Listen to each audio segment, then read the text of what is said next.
Hello, sweet soul. Welcome back. This is part 3 of the narration of the Little Book of Witchcraft. This book is a collaboration from Andrews McMeel Publishing. And I, Rondley Spiritual Apprentice, welcome you and thank you for taking the time to relax and embrace the words of the 21st century White Witch. We left off most recently on the timeline of witchcraft in Europe. And from what I can tell here, we are into 1682. Temperance Lloyd from Devon became the last witch ever to be executed in England for practicing witchcraft. In 1692-3, the notorious Salem witch trials took place in Salem Village, Massachusetts. A group of young girls claimed to have been possessed by the devil as a result of a number of women performing witchcraft in the area.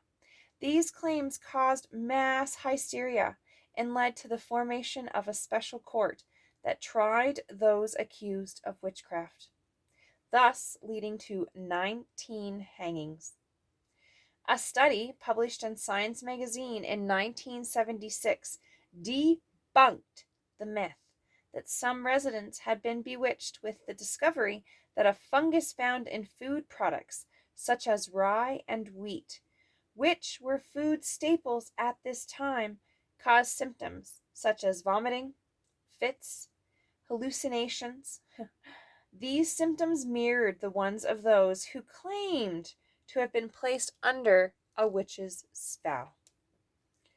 In 1735, the Witchcraft Act repealed the acts introduced in the 16th and 17th centuries and was updated to reflect the modern view that witchcraft and magic were no longer part of the fabric of society, but the preserve of the ignorant, suspicious, superstitious, and criminals. Softer punishments were imposed, such as fines and imprisonment of up to 12 months for anyone who claimed to be able to use magical powers. 1812, Grimm's Fairy Tales was published, and this was portraying witches as old women, ones who banished princesses, like Sleeping Beauty, live in gingerbread houses in the woods, and ate small children, like Hansel and Gretel, and such like. These fairy tales shaped many generations' views of witches and those with magical abilities. There were a few positive witch characters, such as the fairy godmother in Cinderella and the fairies in Sleeping Beauty, who helped to hide a princess from an adversary. 1863 rolled around, and there is evidence of a continuation in vigilant witch hunts. These vigilante witch hunts, such as a drowning that occurred in Essex, England, of an alleged wizard. Water.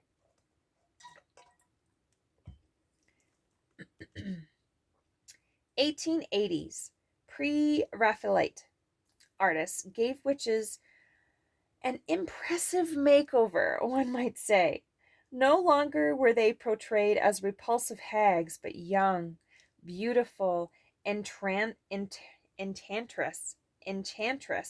such as in the painting The Magic Circle by John William Waterhouse. This shows a beautiful sorceress at her cauldron with a wand in her right hand and a snake looped around her neck.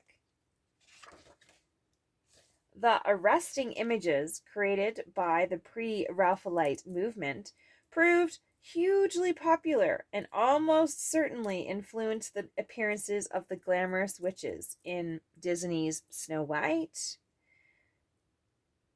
and the Seven Dwarfs and Sleeping Beauty. And then 1951 took apart. Did I skip a page? I gotta make sure I didn't skip a page. No.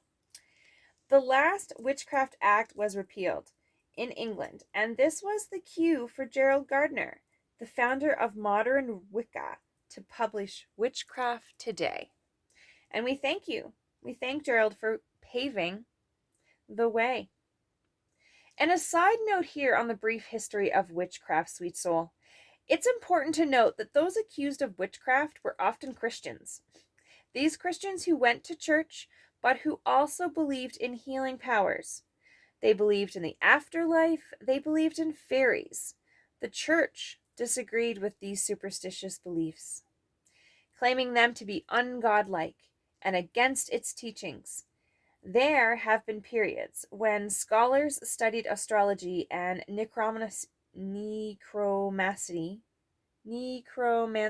Sorry, I should reread these before I read it with you.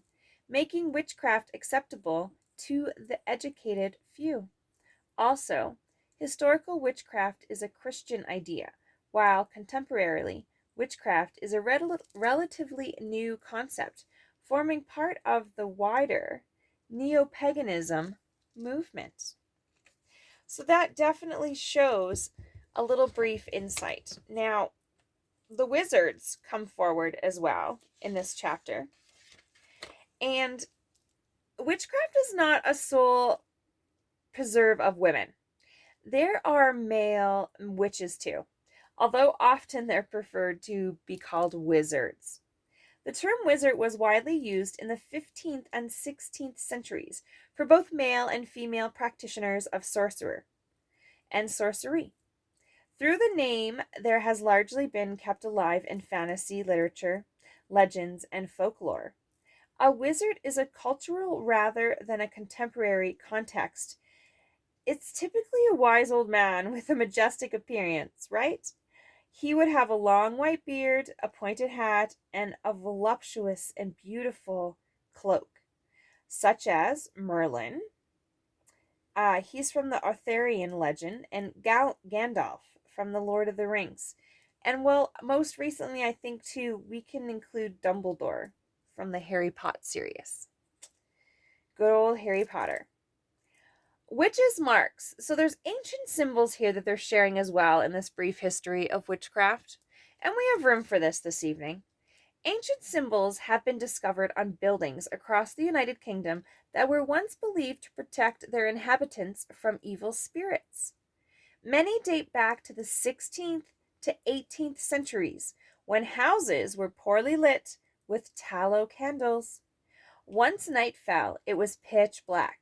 Scratchings and carvings were made near weak entry points such as doorways and windows. The tangled lines were said to confuse and trap the spirits so they would not enter. Witches' marks have been spotted at Shakespeare's birthplace in Stratford upon Avon and the Tower of London. Oh, and Wookey Hole in Somerset as well. There's witches' marks there too. They've been reported. That is part 3. That takes us up to, we're on page 30, and it's a beautiful picture, and 31.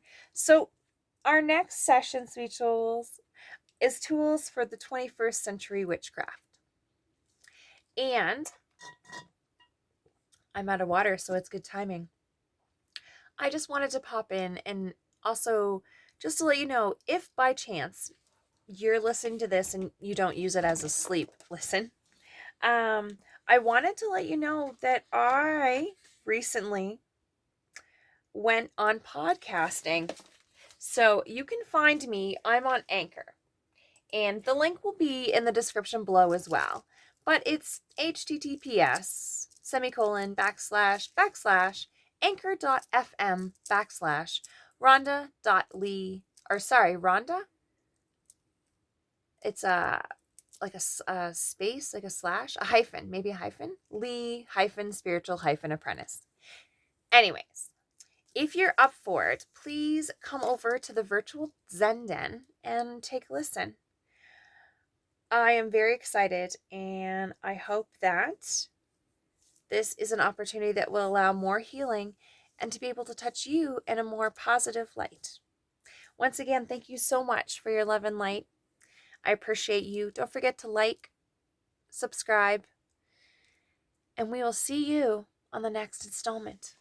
Bye for now, sweet soul.